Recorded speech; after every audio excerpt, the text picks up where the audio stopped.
Good morning, ladies and gentlemen. Welcome to Straight Talk with Daily Tribune. For today, we have a very special guest. But meantime, let me introduce myself. I'm Manny Angeles, Associate Editor of the Daily Tribune. And on my left is the Senate reporter of the newspaper, Sandy Locos. Yes. Good morning to all of you. Good morning, our special guest. For today's episode, we have a Filipino politician and businessman who is currently serving as Senator of the Philippines, a member of the Nationalist People's Coalition, and who formerly served as congressman for the 1st District of Valenzuela from 2001 to 2004 and from 2013 to 2016. Let's all welcome Senator Win Gatchalian. Good morning, Manny. Good morning Good po. morning. Thank you for inviting me. Yes. Cindy, what do you recall when you hear the word Gatchalian? Well, the words Valenzuela and of course Senator Sherwin Gatchalian comes into my mind. Me, I remember Gatchalian lechon. I don't know if that's a family business or what, Senator. You're right, Manny. Gatchalian lechon has been there for a long, long time. In fact, when I was a kid, and we visit the Loma to buy lechon, I remember Gatchalian lechon was a very popular brand in the Loma at that time. The Loma is the lechon capital of the Philippines. But Gatchalian lechon disappeared for a while. And then our family revived it a few years back as a small business. This is just to satisfy our craving and our childhood memories of Gatchalian lechon. Nice to hear that. Anyway, Cindy, would you like to ask the first question to our guest? Okay. So Senator, you co-authored a proposed bill together with Senator Francis Tolentino seeking tax incentives for workers under work-from-home setup. Can you tell us more about it? Okay, thank you, Sandy. Make it very simple. No? I don't want to make it technical. Basically, the pandemic has altered the landscape of working. And in fact, here in the Senate, we're only allowed to have a capacity of 50% in our offices. So meaning 50% of our workforce, my colleagues in the office, work in their homes. And the same goes with a lot of corporations, a lot of private companies. But not all private companies subsidizes the cost of working from home. And we all know after 1 year or 1 year plus of pandemic, that working from home is very expensive because you have to pay for internet. And if you don't have unlimited internet connection, you have to pay per kilobyte. So that goes up when you use Zoom or with research. You also pay your cell phones. You also pay electricity and aircon. Right now, it's very hot. So a lot of people who are working from home will have to turn on their air conditioning, and that increases electricity costs or their electricity bills at home. So all of these are not reimbursable to their corporations. And some corporations don't have a mechanism to support their employees from working from home. So our proposal, together with Senator Francis, is to deduct those expenses from your income tax. So all of us pay our income tax. And if you submit evidence that you are working from home and you are paying so much to work from home, you can deduct those from your income tax so that you can work from home and you can work from home but not eat up on your savings because government will take care of your expenses when you work from home. Follow-up question? Well, this is helpful for workers, sir, but how can this help businesses that we know are also affected by the pandemic? That's a good question. In fact, both businesses and employees are affected by the pandemic. And a lot of the businesses, in fact, when I read the business page of the internet, a lot of our businesses have reduced their revenues and a lot of them have reduced their income or their profit. and some of them actually are losing money for the last few months and quarters already. So in other words, that's why a lot of companies are not inclined to support their employees, especially the small, medium, and micro businesses, because they themselves are victims. So in order for our employees not to eat up on their savings while working from home, government will step in through tax deductions when they work from home. Okay. Now, do you think, Senator, this would be sustainable for businesses under the pandemic? Actually, Manny, that's a very good question also, because people think that working from home is only limited to the pandemic. In fact, if you remember prior to COVID, the pre-COVID days, traffic is a horrendous experience for all of us, especially here in Metro Manila and highly urbanized cities. A lot of us are thinking of ways to escape traffic and to alleviate not only ourselves but our families of traffic. So my forecast, my thinking is, even after the pandemic, we should encourage working from home, because working from home can reduce traffic. So, for example, again, us here in the Senate, a lot of our work is focused on legislative actions, meaning we do a lot of research, we craft a lot of laws, we craft a lot of resolutions, and we do a lot of internet work. So those things can be done at home. You don't have to go to the office and do research. You can do it at home and then collaborate with Zoom or collaborate with Telegram, use Telegram, or collaborate with email. So in other words, all of our work in the Senate can largely be done through the internet and internet working from home. So in other words, moving forward, even after the pandemic, I can see that working from home can be the norm. Tawag nga nila new normal in terms of productivity. Going to another topic, Senator, I understand that you are also introducing a bill like the one bank. One Filipino, one bank account. Yeah, one Filipino, one bank account. Can you expound on this? Yes, thank you, Manny.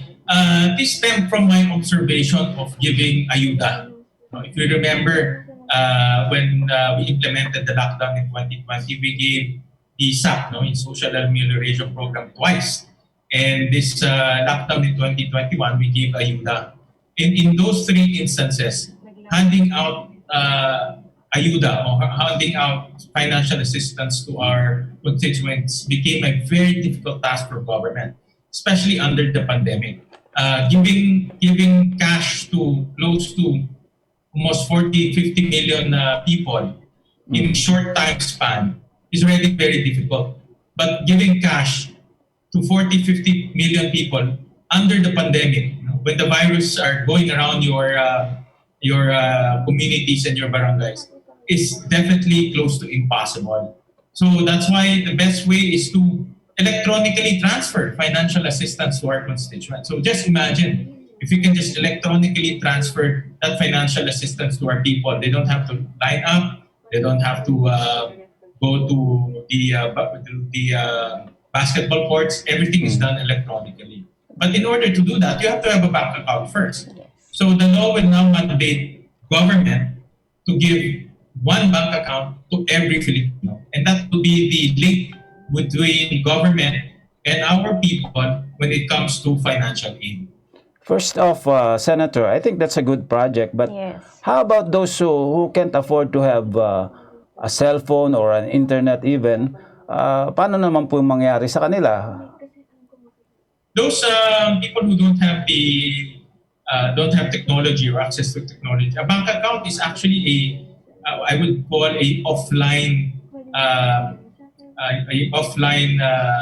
activity. So meaning if you don't have any, let's say you don't have cell phone or access to internet, you can go to your nearest bank. In this particular proposal, we're mandating Land Bank and DBP to give all Filipinos one bank account without any minimum balance. So for example, Juan de la Cruz, automatic that government will give you a bank account, no balance, zero balance, government will maintain that bank account. And if ever Juan de la Cruz will need any help, when I say help, it's not limited to financial assistance. It can be scholarship program. It can be for puhunan. It can be for, let's say, if you remember before, our jeepney drivers had problems during the spike of the oil prices, and government had to step in to give them pantawid pasada. So even jeepney drivers can now receive their pantawid pasada electronically, derecho, from government all the way to your bank account. And you can go to your nearest land bank, you can go to your nearest ATM to withdraw that.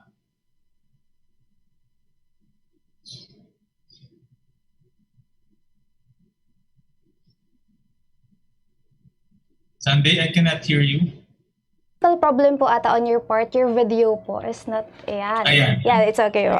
So for my next question, sir, this seems to be a very convenient way po for Filipinos to have their ayudas.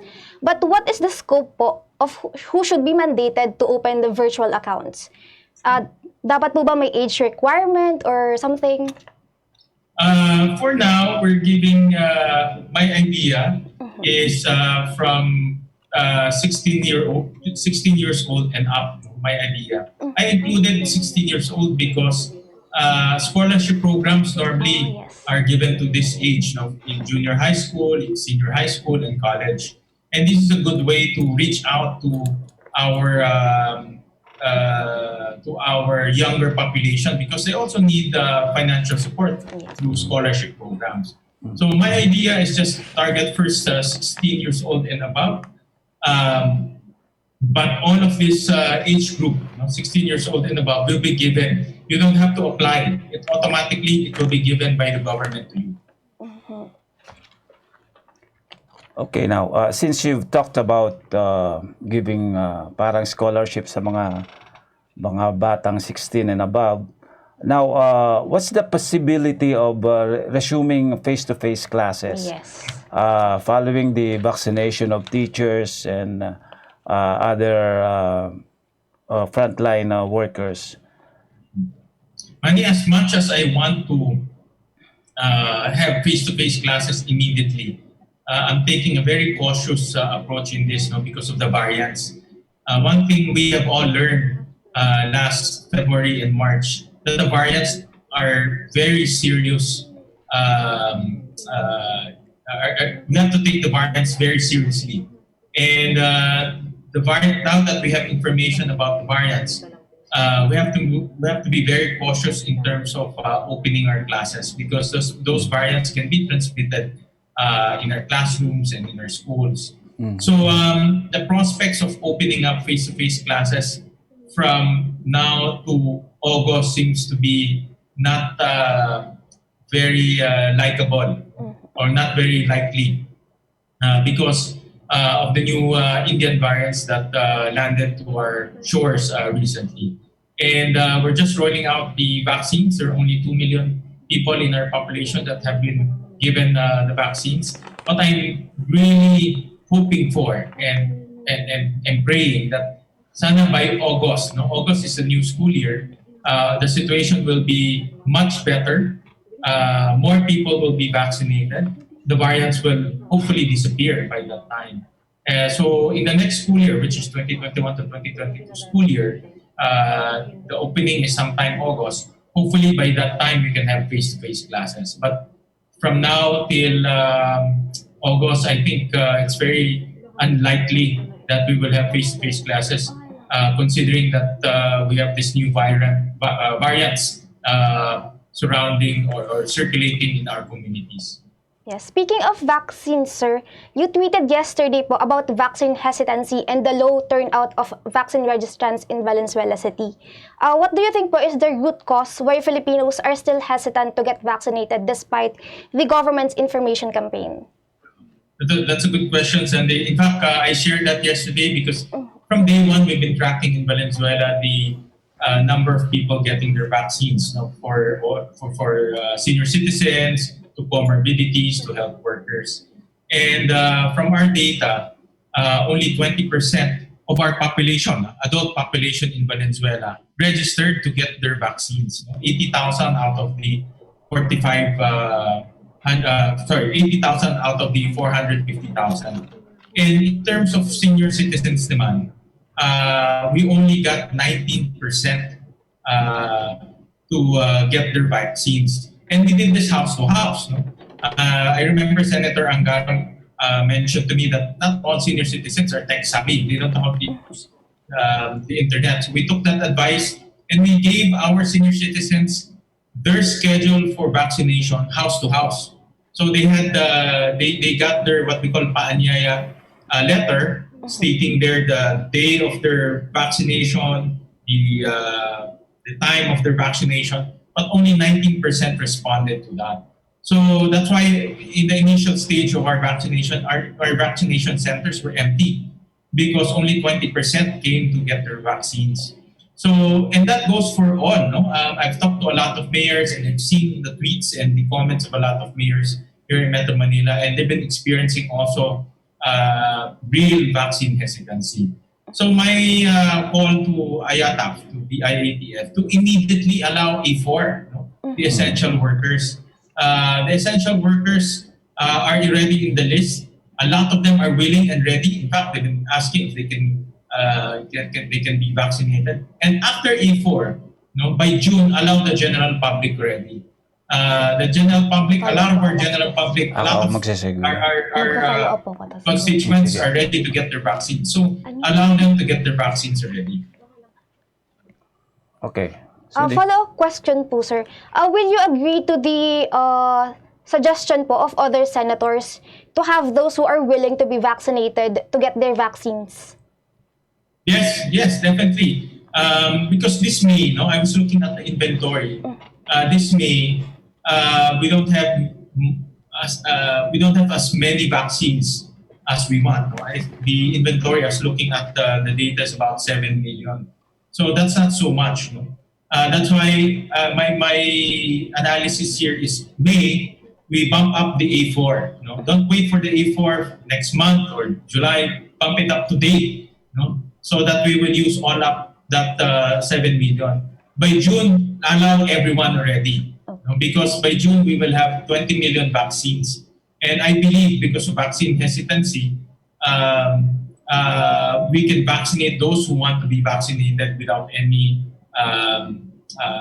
wastage that will go without wasting the vaccines because of the expiry date. And just to answer your question, Sunday, earlier, how do we improve that? The most important now is to allow people to be vaccinated, to allow those who want to be vaccinated. Because if people will see their sons, their daughters, their kapitbahays, their friends are vaccinated, regardless of who they are, I truly believe that those who are hesitant will go out and get vaccinated. Okay. We'll be talking more about the government COVID response, and we'll have Senator Gatchalian make an assessment of that. But first, we'll take a break. Hatch something big! The all-new Honda City hatchback with 4 seating modes. Utility mode, long mode, tall mode, refresh mode. The all-new City hatchback. Hatch more life. Hatch.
Okay, we're back with Straight Talk.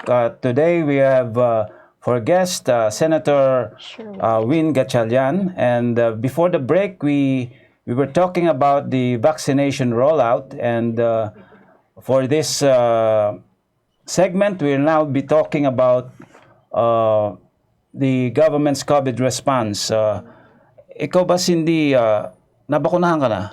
Hindi pa po, sir. So, you think you'll be one of those who will have to wait for other vaccines to come, or willing ka kahit anong vaccine? Actually, I prefer po Pfizer or Moderna. Pero if there's available, di ba po, why not? Mamimili ka. Siyempre. Anyway, let's ask some questions to Senator Gatchalian. Okay po. Sir, kanina po pala sa comment section po namin, someone asked po, this is about your One Filipino, One Bank bill. So sabi po niya, paano po mabibigyan ng proteksyon ang mga Filipino depositors mula sa mga bangko na mapagsamantala? Isa sa kadalasang policy ng bangko, kailangan may maintaining balance, otherwise kakaltasan ka ng kakaltasan. Before I answer that, Sandy, that's why tingnan mo kanina, you're willing to get vaccinated, you're ready to get vaccinated, but it's not your turn yet because you're in the A4. Media practitioners are all in the A4. Yes. So that's why our call, not only me, Senator Zubiri, Senator Poco Pimentel, Senator Sani Angara, Senator Nancy Binay, we're all calling to bump up sa A4 ready so that people who are willing in that segment can already be vaccinated. But I want to take a step further that by June 1, bump up the general public, lahat na. Everyone who wants to get vaccinated, be vaccinated, because by June, we will have 20 million doses in our warehouses. And that will now enable us to achieve herd immunity, at least here in NCR+. So that's our goal. The other one, the question by our viewers, about one Filipino one bank account. My idea here is there's no maintaining balance. That's why we only limited this to Land Bank and to DBP so that these government banks will absorb the minimum balance. Absorb na hindi ibig sabihin maglalagay ng pera. Meaning because the minimum balance are meant to pay for other costs. So Land Bank and DBP will now absorb that cost and give you a bank account, zero minimum balance. It's up to you if you want to use it or not. It's up to government if they want to remit money and use it or not. Okay, moving on, Senator. Your colleague, Senator Gordon, has stated that at the rate we're going in our vaccination program, it would take about 15 years for us to achieve herd immunity. You have any opinion on how we could accelerate this rollout? Yeah. My analysis on these things, there are two problems. Number one is hesitancy. We tested that in Valenzuela, not only by observation, but also running some statistics. And hesitancy is real. Vaccine hesitancy is real. It's not a figment of anyone's imagination. People are scared to get their vaccination. And there are many reasons why they are scared. And then number two, the arrival of the vaccines. But I saw also in the updates that the arrival of the vaccines is also improving. May, June, July. In fact, by June, all the private sector vaccines will come in. And we will see massive number of vaccines coming in to our country. So my idea, if we want to reach herd immunity, at least by end of the year, let's open it up to the general public. We cannot wait for the senior citizens, the A2 to finish, because it will take time. And what we need now is those who want to get vaccinated, let them get vaccinated. And June is the target date for that, because by June, the private sector vaccines will come in, the government vaccines will come in. We will have a lot of vaccines coming in by June. And this is a good problem. It's a good problem for us. Yes po. Last question on this, sir. How will you strike a balance po between vaccinating those who are willing and the rule po of World Health Organization na their donated vaccines should be given to priority groups such as medical frontliners, medical personnel? Well, the COVAX facility should be flexible and should be responsive to the local scenario, no, or local issues. We cannot apply one size fits all rule because what we're experiencing right now is extreme vaccine hesitancy. And like I said, no, in Valenzuela, we ran the figures, and that's what the figures are telling us. That's why we cannot stick to that rule if no one wants to get the vaccine. Ma-expire lang yung mga vaccines. So instead of the vaccines expiring, give it to the ones who want to get their vaccination. How about for the teachers, Senator? Do we have to include them right now? Are teachers registering for the vaccine? Yeah, well, I thank the IATA for including the teachers in the A4 list. They expanded the A4 list. The teachers are included, media practitioners are included, people in the utilities such as meter readers and people who repair the electric poles. They're already included. So, and I agree, no, to have that type of prioritization because right now, as we speak, this May, we still don't have enough vaccines for everyone. But June is a different story. June will have ample number of vaccines for those who want to get vaccinated. Today? Is there a vaccine hesitancy din po among teachers? Do you have data po ba or idea if they are registering to be vaccinated? I don't have that data right now, Sunday, but our experience in Valenzuela, and Valenzuela is a microcosm of Metro Manila, but we experience more or less the same experience with other cities. Out of the 450 adults in Valenzuela, only 80,000 registered through our online system. And even within that 80,000, a lot of people back out. They register, but they don't go to the vaccination centers. So my reading, my analysis is there are only 20% vaccine acceptance and 80% vaccine hesitancy. So more or less that is the figure right now. I hope it will improve.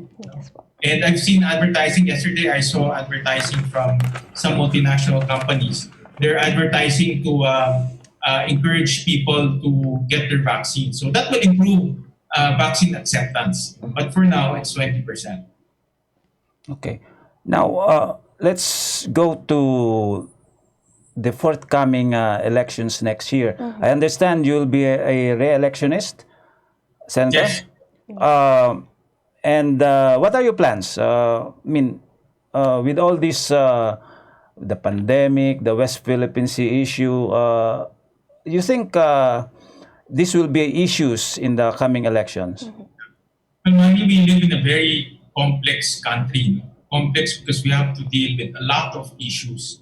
And that's why I was blessed enough to get my tuition fee from being a mayor,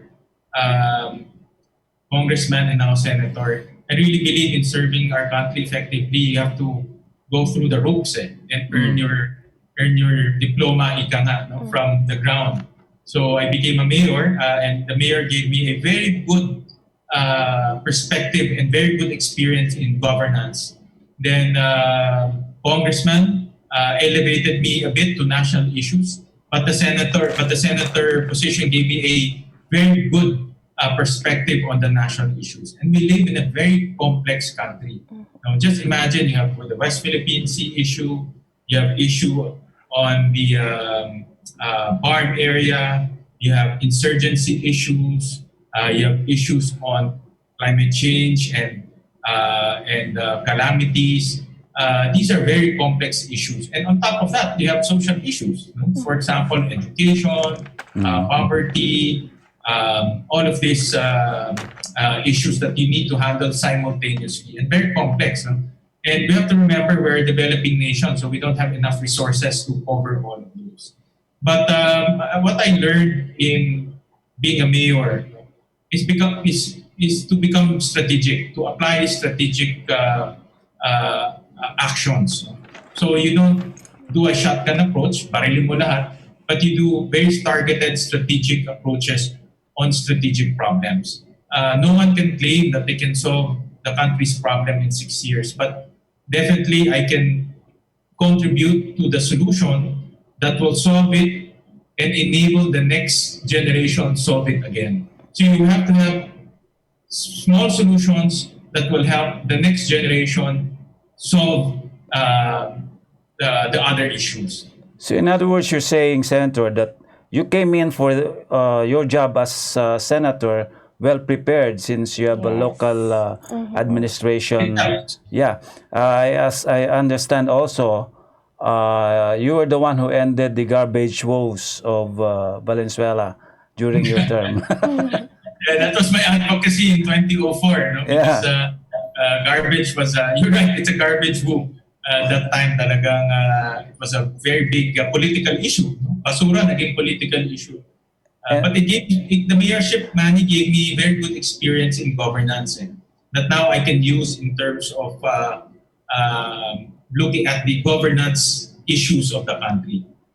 Okay, but that's local leadership. But now that you're a senator, you must understand that you'll be thrown brickbats also, like this PCIJ report that tags you and other politicians as top ad spenders in Facebook a year before the elections. What can you say on this?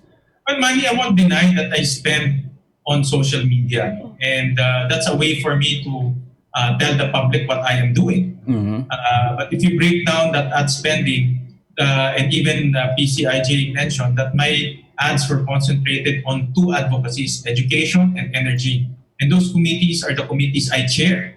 Okay. I don't spend on propaganda. I don't spend on disinformation and misinformation. I don't even spend on criticizing. I spend on my advocacies because the public needs to know my advocacies. For example, on education, we normally tell the public our views on face-to-face classes.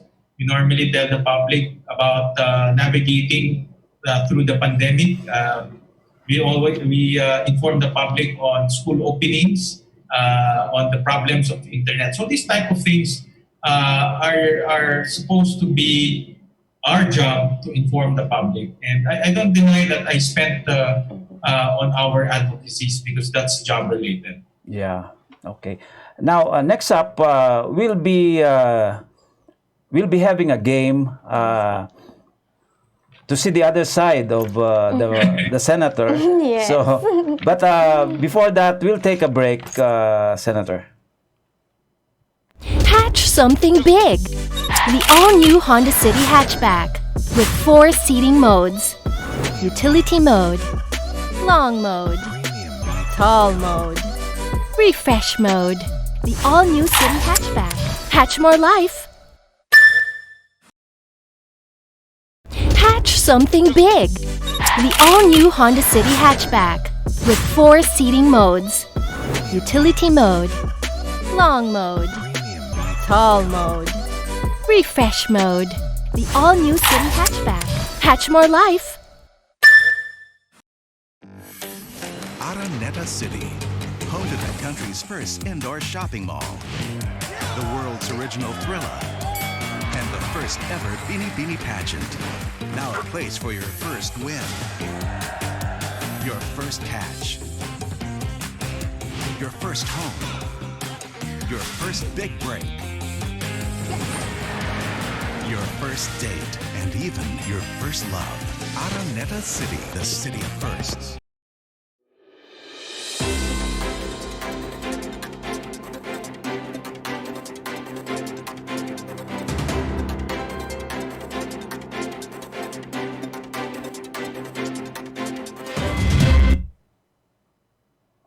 Go. Welcome back to Daily Tribune Straight Talk. So for today, we have our guest, Senator Sherwin Gatchalian. And Senator, today po we will be having a game. We have what we call the photo game po, where we will show you pictures and you will give one word to describe them. Puto game, di ba may puto yan? With Kutsinta game. So, yeah. Okay. Okay po. First picture, Senator. Yeah, si former Senate President Juan Ponce Enrile, who I watched last night until the wee hours, no? Because I was totally amazed with his coherence and Yes. Yes. memory, no? The data bank that he shared with us last night. It's just amazing, especially for his age. So in one word, how would you describe him? I would describe him as Ageless. in one word, sabihin ko sana walking encyclopedia. Wow. Maybe ageless? Ageless, pwede. Yeah. Ageless, correct. Ageless, man. You're absolutely correct. Okay. Next picture. Senator Trillanes. Okay, go. And do I need to describe him? Yeah, then later on your one word. My one word. Well, You can describe him first. I worked with him in the Senate, and we worked together in some bills. I would describe him as serious. Wow. Serious. Serious. Wow. In all aspects. All aspects, yeah. Next picture. po. Si Justice Antonio Carpio. And I would describe him as knowledgeable. Okay. Next picture.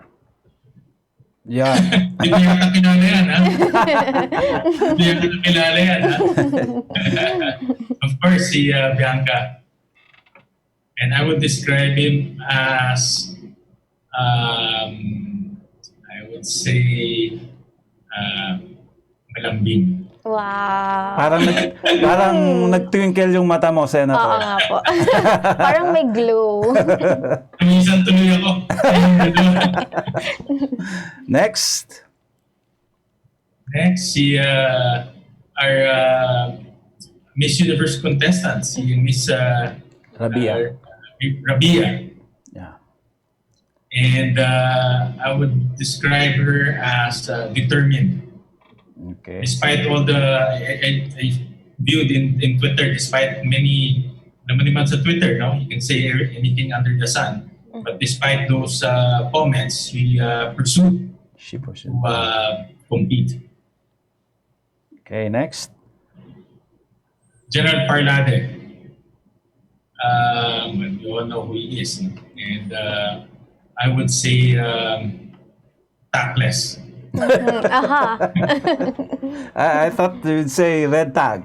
2 words eh. 1 word lang sabi mo man. Okay, next.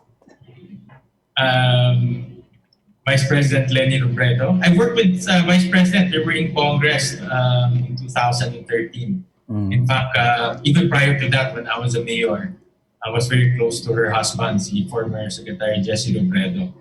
In fact, Secretary Jesse is one person I really admire and one person that inspires me because of his governance philosophy. So I described VP Lenny as able. And when I say able in many fronts, no? Legal, social services, legislation, truly she's able. Okay, next. President, of course, our very own President Duterte. And I will describe him as strong, again, in many fronts, in governance, in his advocacies, in his pronouncement. One of the things that be honest about it, one of the things na I will probably equate strength or strong is when he closed down Boracay. I didn't agree with that move because I thought it was too harsh. But at the end, people were happy. People were satisfied with how he transformed Boracay, and he managed to stop Boracay being a cesspool. Sabi nga, cesspool na yan. And now it's back to its glory. Okay, that's. Do you have any other picture? None na po. Kailangan ka pinawisan eh. Wow! Lago. Yeah, we've hardly talked about your love life, Senator. How is it going now? So far, okay, Manny. I've been quite busy also with our personal life. Before kasi it was just focused on work, to be honest about it. I've been single since 2008. So 10 years before Bianca came along. So at that time, from mayor, congressman, senator, puro trabaho talaga. It was focused on work. But now it's balanced. Although I'm still focused with work, but more balanced now. And it's good that she acts as a balance to me, so that I'll have some life naman out of my pure work direction. So, do we hear a wedding bell soon? God's time, Manny. God's time. God's time. Hopefully soon, kasi tumatanda na rin ako. Pwede kami imbitahin, ha? Siyempre. Now, one question that came up my mind just now, ano pong direction ng NPC with the coming elections? Will the party go with the Sambayanan or what? I don't know. It's too early to say that, Manny. Normally, the party comes up with our position around February, during before the campaign season starts. Right now, we have a few senators who are running under the NPC banner. We have, of course, yours truly, and then we have Senator J.B. Recito, Senator Lauren Legarda. These are the three senators who are running under the NPC banner. Is there a presidential timber coming up from? Not yet. But we're not closing that possibility. We have a lot of presidential. We have a lot of members who are you can call with presidential timber, and hopefully in the next few months we'll see much more significant pronouncement. So there you have it, Senator Win Gatchalian. Unless you have more questions, Sundi? Wala na po. Okay, that wraps up our interview with Senator Gatchalian. We're very appreciative of your presence, for having you here. And we'd like to say that you've been a wonderful guest here on Straight Talk. Yes. Thank you for joining us, Senator. Thank you, Sunday, and thank you, Manny. And stay safe. Stay safe. I'll see you soon, physically, hopefully. Stay safe too. Okay.